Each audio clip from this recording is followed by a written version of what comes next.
Donald Trump says a lot of things, but some more than others have far reaching consequences, even halfway across the world. As of filming this video, he's escalating the economic war on half of the world's population. That's right, they have to pay 10% if they're in BRICS. Because BRICS was set up to hurt us. BRICS was set up to degenerate our dollar. He just drew a line in the sand with a threat that can impact the global landscape overnight. A 10% tariff on any country that aligns with the economic policies of the BRICS nations, and a 50% tariff on Brazil. And who even knows what tomorrow will bring? Regardless, this video will be relevant at least for some time, hopefully. So, on the one side of the board, the reigning champions, the G7. 7 nations representing just 10% of the world's population, but controlling the world's money through the US dollar for over 50 years. On the other side, the challengers, the BRICS, an alliance that has now expanded to include 10 nations, representing a pretty large 45% of the global population and an even larger share of the resources that power our planet. From the oil and gas to the food we eat and the rare earth minerals inside our phones. This is the new global game. But to understand how it will unfold and more importantly, how it will affect you, we need to look at strategy and the powerful lens of game theory. The mathematics of strategic decision making is perfect for this because Trump just made his move and the choice the BRICS nations make in response will define the world your children inherit. In game theory, any situation where the outcome depends on the choices of others is called a game. And for decades, the global economy wasn't much of a game. The G7 had all the power. The US dollar has been the king of currencies. It was and still is the operating system for global trade. Nearly 90% of all international transactions require it. This gives the United States an incredible power. What some people have called an exorbitant privilege. It can print money to pay its debts, and more importantly, it can cut any country off from the global financial system with the flip of a switch. Well, more or less. But the board is changing. The BRICS nations have emerged in terms of sheer economic activity or what's called purchasing power parity. The BRICS bloc has already overtaken the G7. They are tired of playing by the rules that they did not write. And even though it is not talked about in official channels, their goal is to build a parallel financial universe, one where the dollar is no longer king. And that brings us to the current moment. BRICS was set up to degenerate our dollar and take our dollar as the standard, take it off as the standard. And that's okay if they want to play that game, but I can play that game too. So anybody that's in BRICS is getting a 10% charge. We are in what game theorists call a sequential game. One player moves, then the other responds. Trump, representing the G7's determination to hold on to power, has made a bold, aggressive opening move. His tariff threat is designed to force the world into a simple, brutal choice. Are you with us or are you with them? The message is clear. Align with BRICS and your economy pays the price. This directly impacts you because tariffs on massive economies like China and India mean higher prices on the store shelves in your hometown. Now, all eyes turn to the other side of the board. How does BRICS respond? But I thought it largely broke up. BRICS is not, in my opinion, not a serious threat. But what they're trying to do is destroy the dollar so that another country can take over and be the standard. And we're not going to lose the standard at any time. To understand the strategic choices available to the G7 and BRICS, we can use a powerful game theory tool called the Payoff matrix. Think of each bloc as having 2 main strategies, an aggressive move to assert dominance or a cooperative move to de-escalate. The combination of their choices leads to 4 distinct future scenarios. Scenario 1, all-out economic war. This is the lose-lose outcome. The G7 tries to force compliance and BRICS hits back just as hard. The result is a global trade war where supply chains break, prices for everyday goods skyrocket, and deep global recession becomes likely. In this scenario, nobody wins. The goal is simply to outlast the other side as both economies suffer significant damage. Scenario 2, the Empire Strikes Back. In this future, the G7 asserts its power and BRICS decides not to retaliate directly to avoid an immediate all-out conflict. The G7's dominance is preserved for now and the old world order continues. However, this move breeds deep resentment and forces BRICS to accelerate its long-term plans to build a parallel system, making a future conflict almost inevitable. It is a temporary victory for the G7 that makes the long-term game more dangerous. Scenario 3, the power vacuum. Here, the G7 offers an olive branch and signals a willingness to accept a more multipolar world. But BRICS sees this as weakness and goes for a knockout punch.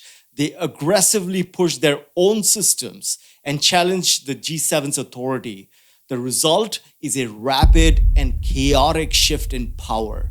The old order crumbles before a new stable one is ready, leading to massive global instability and unpredictable markets. Scenario number 4, the controlled demolition. This is the most stable but slow path forward. Both sides choose to de-escalate. The G7 gradually makes room for a rising BRICS, and BRICS focuses on building its own institutions without trying to crash the existing system. Power is transferred gradually and predictably. This particular path avoids global economic catastrophe but requires immense trust and coordination from both sides. Trump's tariff threat has aggressively pushed the game into that bottom of the board, daring BRICS to enter the high conflict zone. And his strategy is quite cunning. He's turning the global game into a very specific and famous trap, the prisoner's dilemma, where his goal is to try and break up the BRICS alliance by taking each member into separate rooms and offering them a deal. The implicit offer to a country like India or Brazil is abandon the collective BRICS project of challenging the dollar and your tariffs will be avoided. Stick with the group and everybody suffers. Faced with this, the most rational choice for any single country acting in its own immediate self-interest is to betray the group.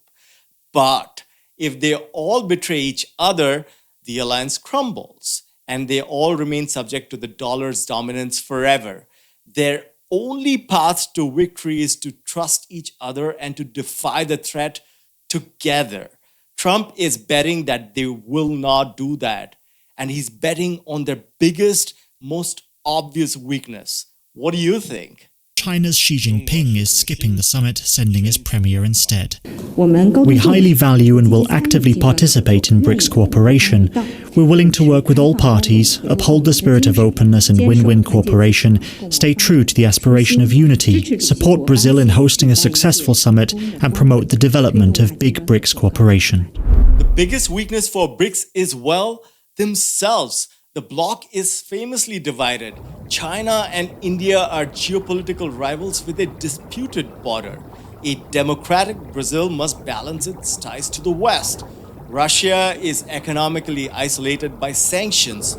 They are a team of rivals and not a band of brothers. This presents a classic cooperation dilemma. Each country is tempted to free ride, to let others do the hard and expensive work of challenging the West, while they quietly pursue their own national interests. Why would India risk a trade war with the US to defend China? Why would South Africa sever lucrative ties with Europe for a principle? This internal disunity is the G7's biggest weapon. But what if this conventional wisdom is not 100% accurate? And what if their internal rivalry could be turned into a secret weapon of immense strength? This brings us to a more subtle game theory concept, a stag hunt. Imagine a group of hunters. They can cooperate to hunt a large stag, which would feed all of their families generously. Or any hunter can break off at any time to hunt a small rabbit, which guarantees a meal for himself but leaves the others hungry. Building a new global financial system is that stag, a massive collective prize. But the BRICS members are hunting it for different reasons. China and Russia want to hunt the stag primarily to counter American power. But the democracies like India, Brazil, and South Africa, it's about gaining a more powerful voice for the developing world. I think their presence gives the entire project legitimacy and prevents it from being dismissed as an axis of autocrats. This internal competition, the China India paradox, forces them to be better partners.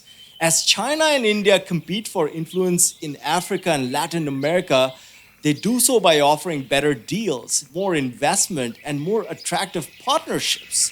Their rivalry, from splitting the bloc counterintuitively, is actually driving its expansion and making it almost a more appealing club to join. Their diversity becomes a feature and not a bug. And I'd again argue that they are hunting the stag together, even if they disagree on how to divide it. BRICS देशों के बीच financial integration बढ़ाने के लिए प्रयासों का हम स्वागत करते हैं। लोकल करेंसीज में व्यापार और सुगम रूप से क्रॉस बॉर्डर पेमेंट से हमारा आर्थिक सहयोग सुदृढ़ होगा। So if they can hold it together, what's the actual plan? It's obviously not a single move. That would be too simple. If they really wanted to do it, I believe it will be a meticulously planned three-phase strategy to engineer a tipping point. That moment when staying with the old system becomes riskier than joining the new one. So here's phase one, the foundation. This is about building the core plumbing, and it contains three sub-activity systems. First, the launch of systems like BRICS Pay, a digital platform for cross-border transactions between members that completely bypasses the dollar. Second, the massive expansion of the new development bank, their alternative to the World Bank to fund infrastructure in local currencies. Finally, a potential formal de-escalation between India and China, maybe showing that they can prioritize economics over conflict. Now, I am not sure how that can be engineered because that relationship is so complicated and nuanced. But if it is possible, that would be huge. Phase two, the acceleration. This is where the system goes mainstream. Major state-owned companies will be encouraged to settle trade through their new systems. They will add more members, especially major commodity exporters. This will create critical mass. Suddenly, a huge portion of the world's oil, gas, and grain can be bought and sold without ever touching the dollar. The moment you can continuously and reliably buy oil in a currency other than the dollar, the game changes. This directly affects the price you pay at the pump, which is no longer exclusively tied to the dollar. Phase three, the overtaking. This is the tipping point. By then, the parallel ecosystem is complete. The BRICS bloc's collective GDP already represents more than 40% of the global economy. Trade and finance within this bloc will be so integrated that using the dollar becomes the inefficient choice. The world will have a genuine multipolar financial order. It's not that the dollar disappears, but its monopoly power and the power to sanction countries into submission evaporates. In other words, the day the dollar becomes optional, everything changes. And if we lost the world standard dollar, that would be like losing a war, a major world war. We would not be the same country any longer. We're not going to let that happen. The dollar, you ever hear the expression, dollar is king? The dollar is king. We're going to keep it that way, okay? Faced with this master plan, Trump's aggression is best described through game theory's chain store paradox. Imagine a large chain store with a monopoly in 20 towns. One day, a small competitor opens a shop in one town.